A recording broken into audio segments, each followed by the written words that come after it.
નમસ્કાર વિદ્યાર્થી મિત્રો, વર્લિનવર્ક્સ એકેડેમી પર આપ સૌનું સ્વાગત છે।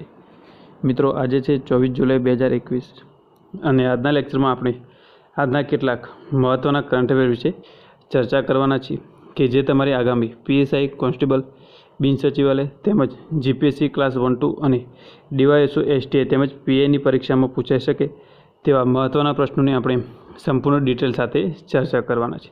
તો એ માટે આપણા લેક્ચરને શરૂથી લઈ અને અંત સુધી જોતા રહેજો।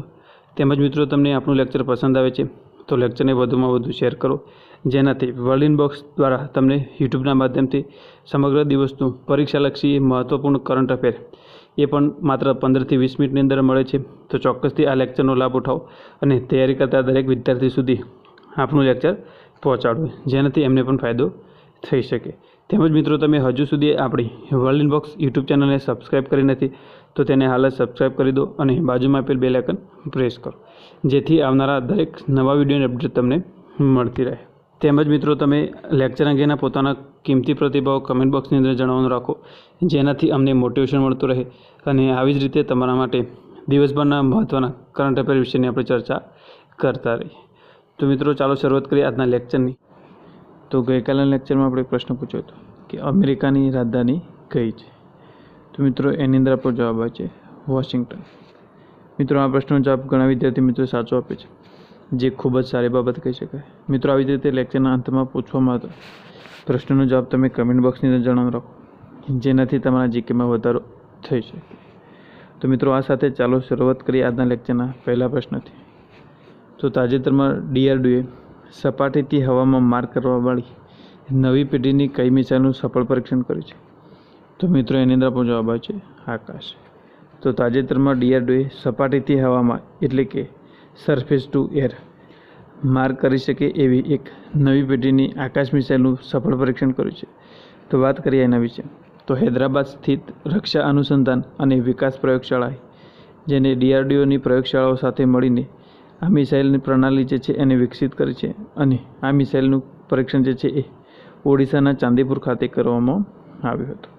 એટલે કે મિત્રો, હૈદરાબાદ સ્થિત એક રક્ષા અનુસંધાન અને વિકાસ પ્રયોગશાળા જે છે એને ડીઆરડીઓની પ્રયોગશાળાઓ સાથે મળીને આ મિસાઇલ પ્રણાલીને વિકસિત કરી છે અને ઓડિશાના ચાંદીપુર ખાતેથી આ મિસાઇલનું સફળ પરીક્ષણ કરવામાં આવ્યું છે।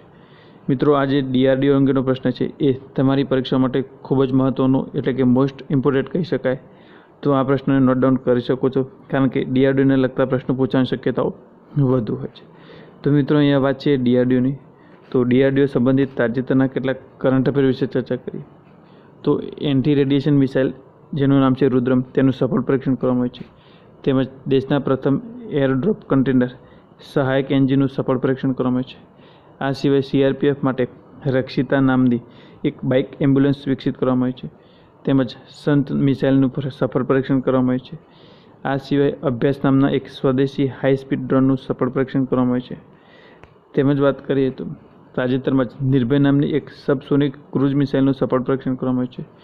તેમજ પિનાકા-2 મલ્ટીબેરલ રોકેટ લોન્ચિંગ સિસ્ટમનું સફળતાપૂર્વક પરીક્ષણ કરવામાં આવ્યું છે। આ સિવાય સિંધુ નેત્ર ઉપગ્રહ વિકસિત કરવામાં આવ્યું છે। તેમજ દેશની પ્રથમ મશીન પિસ્તોલ, જેનું નામ છે અશ્મિ, એને પણ ડીઆરડીઓ દ્વારા વિકસિત કરવામાં આવી છે। તેમજ આકાશ મિસાઇલ એનજી જે છે એનું સફળ પરીક્ષણ કરવામાં આવ્યું છે। તો મિત્રો, આ હતા ડીઆરડીઓ સંબંધિત તાજેતરના કરંટ અફેર, જે તમારી દરેક પરીક્ષા માટે ખૂબ જ મહત્ત્વના છે। તો મિત્રો, આ ડીઆરડીઓ અંગેના કરંટ અફેરના પ્રશ્નો તમે નોટ ડાઉન કરી શકો છો। ત્યારબાદ જોઈએ મિત્રો ડીઆરડીઓ અંગેની થોડી માહિતી। તો ડીઆરડીઓનું ફૂલ ફોર્મ થાય છે defence research and development organisation, જેની સ્થાપના 1958માં થઈ હતી। મુખ્ય મથક ડીઆરડીઓ ભવન, દિલ્હી ખાતે આવેલું છે। તેમજ વર્તમાનમાં ડીઆરડીઓના અધ્યક્ષ છે જી સતીશ રેડ્ડી। તેમજ મિત્રો, ડીઆરડીઓનું ધ્યેય સૂત્ર છે બલસ્ય મૂલમ વિજ્ઞાનમ। તો મિત્રો, આ હતી માહિતી ડીઆરડીઓ વિશેની।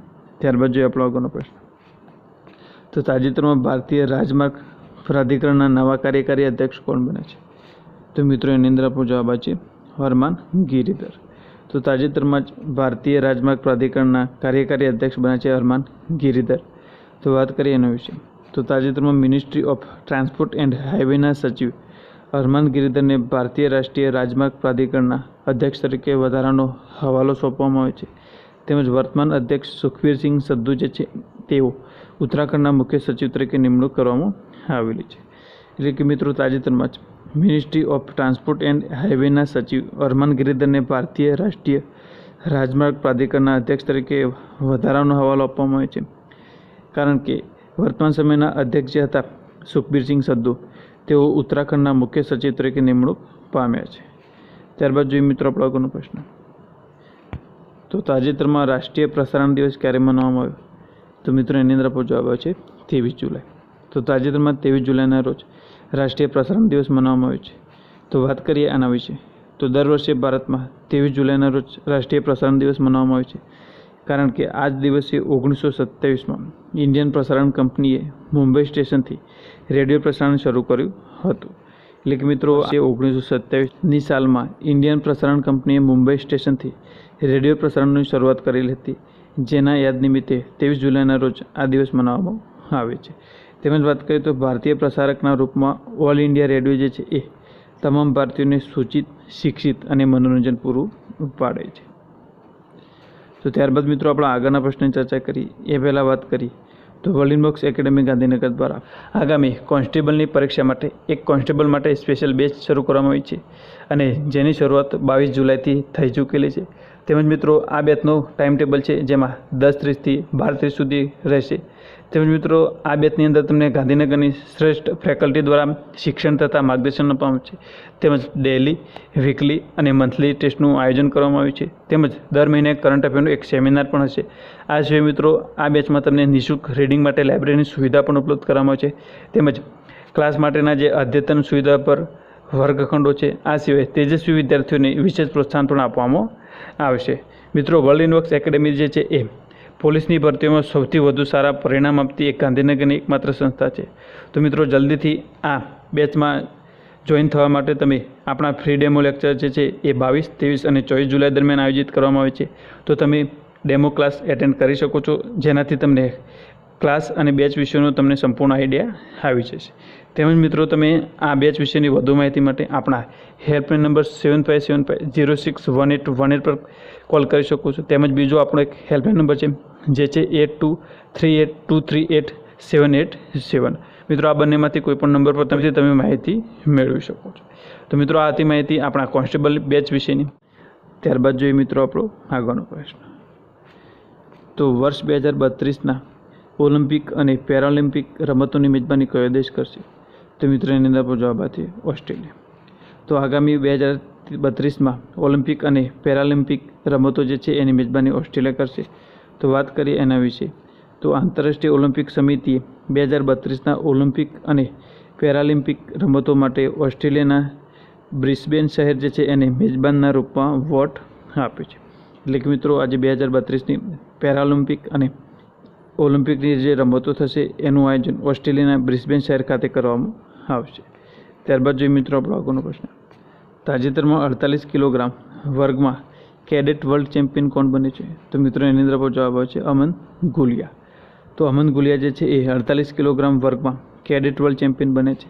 તો વાત કરીએ યુવા પહેલવાન અમન ગુલિયા અને સાગર જગલાલ જે છે એ પોતપોતાની કેટેગરીમાં નવા વિશ્વ ચેમ્પિયન બન્યા છે. તો ગુલિયા જે છે એ 48 કિલોગ્રામમાં લ્યુક લીલેડાહલ હરાવીને આ જીત મેળવી છે. એટલે કે મિત્રો આજે ગુલિયા જે છે એમને 48 કિલોગ્રામમાં લ્યુક લીલેડાહલ જે છે એમને હરાવીને આ જીત મેળવી છે. જ્યારે સાગર જે છે તેમને 80 કિલોગ્રામની કેટેગરીની અંદર જેમ્સ મોલ્કર રાવલી જે છે એમને હરાવ્યા છે. એટલે કે મિત્રો આજે સાગર જે છે એમને 80 કિલોની કેટેગરીની અંદર જેમ્સ મોલ્કર રાવલીને હરાવ્યા છે, અને આમ પોતે વિજય પ્રાપ્ત કરેલી છે. ત્યારબાદ જોઈએ મિત્રો આપણો આગળનો પ્રશ્ન.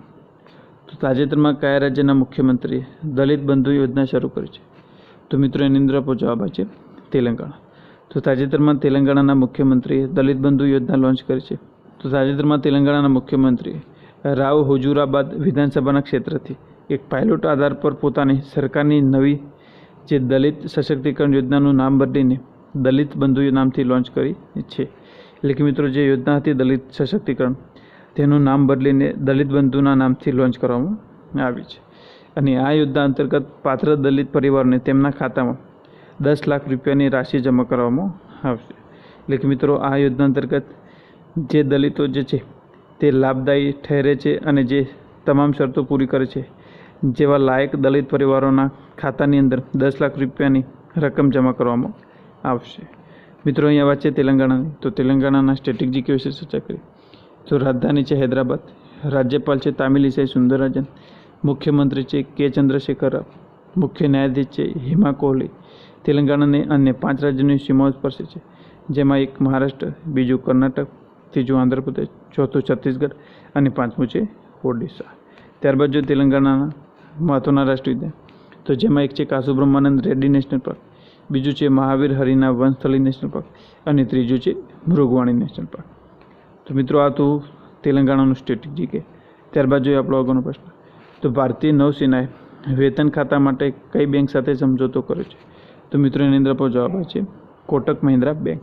તો તાજેતરમાં ભારતીય નૌસેના જે છે એને પોતાના કાર્યરત સૈનિકો તેમજ જે નિવૃત્ત થયેલા સૈનિકો છે તેમના વેતન માટે કોટક મહિન્દ્રા બેંક સાથે સમજૂતો કર્યો છે.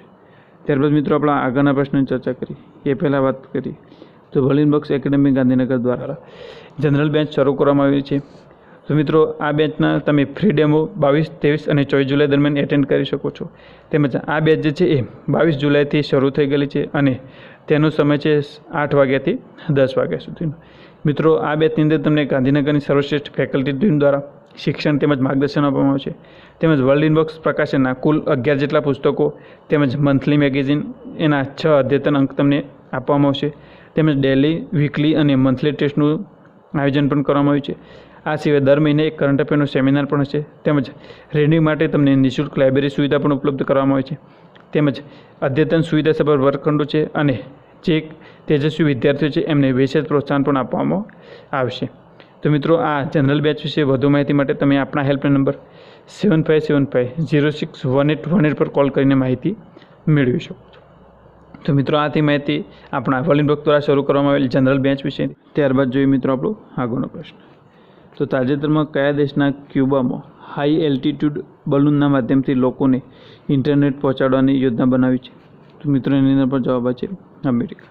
તો તાજેતરમાં અમેરિકાના ક્યુબામાં હાઈ એલ્ટિટ્યૂડ બલૂનના માધ્યમથી લોકો સુધી ઇન્ટરનેટ પહોંચાડવાની યોજના બનાવવામાં આવી છે. ત્યારબાદ જો આપણો નેક્સ્ટ પ્રશ્ન. તો તાજેતરમાં કયા દેશના વિદેશ મંત્રી અબ્દુલ્લા શાહિદ ભારતની યાત્રા પર છે? તો મિત્રો એની અંદર પણ જવાબ છે માલદીવ. તો તાજેતરમાં માલદીવના વિદેશ મંત્રી અબ્દુલ્લા શાહિદ જે છે એ ભારતની યાત્રા પર છે. ત્યારબાદ જોઈએ મિત્રો આપણો આગળનો પ્રશ્ન. તો તાજેતરમાં કોણે વિશ્વ યુનિવર્સિટી શિખર સંમેલન 2021નું ઉદ્ઘાટન કર્યું છે? તો મિત્રો એની અંદર આપણો જવાબ છે શ્રી એમ વેંકૈયા નાયડુ. તો તાજેતરમાં શ્રી એમ વેંકૈયા નાયડુએ વિશ્વ યુનિવર્સિટી શિખર સંમેલન 2021નું ઉદ્ઘાટન કર્યું છે. ત્યારબાદ જોઈએ મિત્રો આપણો આગળનો પ્રશ્ન.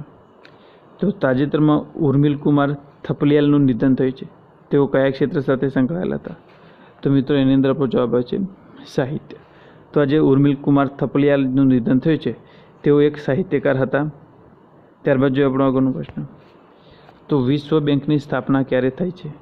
મિત્રો આ પ્રશ્ન છે એનો જવાબ તમે કમેન્ટ બોક્સની અંદર જણાવવાનું છે અને આ પ્રશ્નના સાચા જવાબની ચર્ચા આપણે આપણા નેક્સ્ટ લેક્ચરમાં કરીશું. તો મિત્રો આ સાથે જ આજના આપણા કેટલાક મહત્ત્વના કરંટ અફેરના પ્રશ્નો હતા તેને પણ સંપૂર્ણ ડિટેલમાં ચર્ચા કરી છે, જેનાથી આગામી કોઈપણ પરીક્ષાની અંદર કરંટ અફેરનો કોઈ પ્રશ્ન પૂછાય તો એનો જવાબ તમને 100% આવડશે. તેમજ મિત્રો તમને લેક્ચર પસંદ આવે છે તો લેક્ચરને વધુમાં વધુ શેર કરો, જેનાથી તૈયારી કરતા દરેક વિદ્યાર્થી સુધી આપણું લેક્ચર પહોંચે અને તેમને પણ પરીક્ષામાં ફાયદો થઈ શકે. આ સિવાય મિત્રો તમે લેક્ચર અંગેના તમારા કિંમતી પ્રતિભાવ કમેન્ટ બોક્સની અંદર જણાવી રાખો, જેનાથી અમને મોટિવેશન મળતું રહે અને આવી જ રીતે તમારા માટે દિવસભરના મહત્ત્વના કરંટ અફેરની ચર્ચા કરતા રહીએ. તેમજ મિત્રો તમે હજુ સુધી આપણી વર્લ્ડ ઇનબોક્સ યુટ્યુબ ચેનલને સબસ્ક્રાઈબ કરી નથી તો તેને હાલ સબસ્ક્રાઈબ કરી દો અને બાજુમાં આપેલ બેલ આઇકન પ્રેસ કરો, જેથી આવનારા દરેક નવા વિડીયોની અપડેટ તમને મળતી રહે. તેમજ મિત્રો તમે વર્લ્ડ ઇનબોક્સને વિવિધ સોશિયલ મીડિયા પર પણ ફોલો કરી શકો છો.